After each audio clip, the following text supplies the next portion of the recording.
535 kes.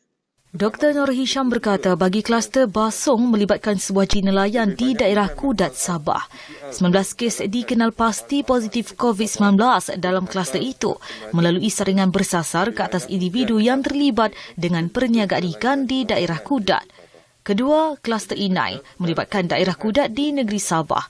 Kes indeks bagi kluster ini iaitu kes ke-17,773 telah dikenal pasti positif COVID-19 hasil saringan individu bergejala pada 14 Oktober 2020 dan telah dimasukkan ke Pusat Kuarantin dan Rawatan COVID-19 PKRC di PPR Taman Ehsan, Kota Belud.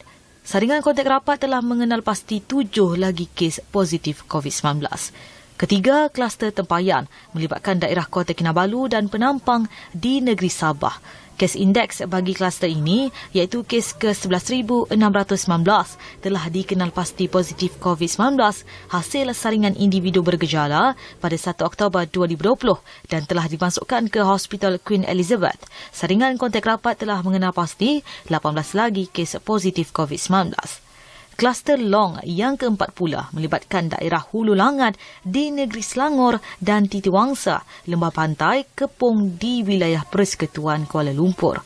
Kes indeks bagi kluster ini iaitu kes ke-16,746 telah dikenal pasti positif COVID-19 hasil saringan individu bergejala pada 12 Oktober 2020 dan telah dimasukkan ke Hospital Sungai Buloh. Saringan kontak rapat telah mengenal pasti 17 lagi kes positif COVID-19. Individu masih menunggu keputusan. Sementara itu, kluster kelima adalah kluster Cahaya yang melibatkan daerah Petaling di negeri Selangor dan daerah Tampin di negeri Sembilan. Kes indeks bagi kluster ini iaitu kes ke-20,354 telah dikenal pasti positif COVID-19 hasil saringan individu bergejala pada 16 Oktober 2020 dan telah dimasukkan ke Hospital Sungai Buloh. Saringan kontak rapat telah mengenal pasti 17 lagi kes positif COVID-19. Keenam pula, kluster Bah Kota melibatkan daerah Sepang di Selangor dan Seremban di Negeri Sembilan. Kes indeks bagi kluster ini iaitu kes ke-17,988 telah dikenal pasti positif COVID-19 hasil saringan individu bergejala pada 14 Oktober 2020 dan telah dimasukkan ke Hospital Sungai Buloh. Saringan kontak rapat telah mengenal pasti 9 lagi kes positif COVID-19.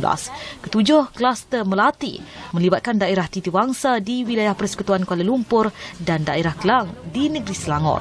Kes indeks bagi kluster ini iaitu kes ke-18,002 telah dikenal pasti positif COVID-19 hasil saringan individu bergejala pada 14 Oktober 2020 dan telah dimasukkan ke Hospital Sungai Buloh.